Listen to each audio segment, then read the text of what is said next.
Il y a un lien historique très fort en France entre l'État et la culture. Et sur la question que vous me posez sur les industries culturelles, ce lien existe aussi. Alors par définition, les industries culturelles sont pour beaucoup des entreprises privées. Et ce sont des créateurs, des artistes qui, à travers cela, font connaître leurs œuvres, les produisent et veulent les diffuser.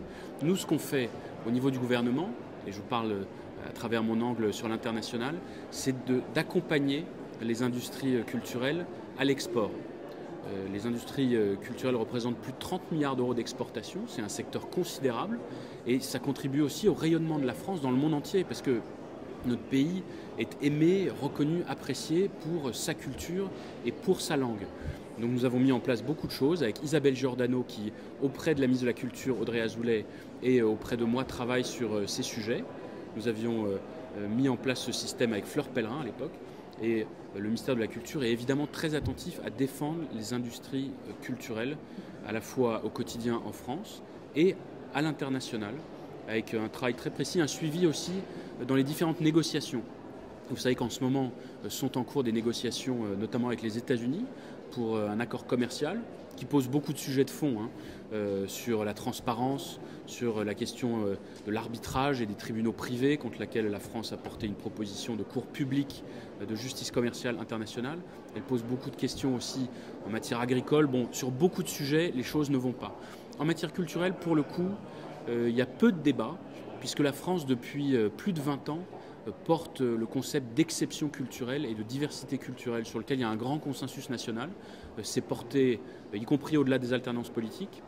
Ça a été d'abord porté haut et fort par le président Mitterrand, puis par le président Chirac et ensuite par l'ensemble des successeurs qui sont attachés à ce concept-là qui, encore une fois, fait quasiment, je pense, l'unanimité dans notre pays. Et tout le monde l'a bien compris. Et nos partenaires de négociation savent qu'il ne peut pas y avoir d'accord si cette question de l'exception et de la diversité culturelle n'est pas prise en compte. Donc c'est le cas dans les négociations aujourd'hui, qui encore une fois posent beaucoup de problèmes, beaucoup de choses n'avancent pas, mais aujourd'hui il n'y a pas de raison de s'alerter en matière culturelle. Nous sommes extrêmement attentifs là-dessus, à toutes les étapes de la négociation, et y compris pour que le sujet ne soit pas remis sur la table en passant par la petite porte et par la question du numérique.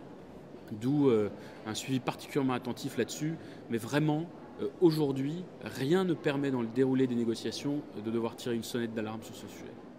Aujourd'hui, il n'y a pas de négociation aboutie sur ce sujet. Donc il est très difficile de prédire les choses, mais l'impact sur les industries culturelles, franchement, aujourd'hui, n'a rien d'alertant et de problématique, puisque la question culturelle n'est pas abordée dans les négociations. Nous avons obtenu au moment de la définition du mandat de négociation que l'exception culturelle, la diversité culturelle soit expressément reconnue. Et donc c'est une ligne rouge de la France qui est respectée comme telle, et y compris sur les nouveaux supports, y compris sur le numérique. Nous sommes attentifs à ce que par le biais de l'e-commerce, par le biais de ce qu'on appelle les produits numériques, il ne puisse pas y avoir de remise en cause de ce sujet.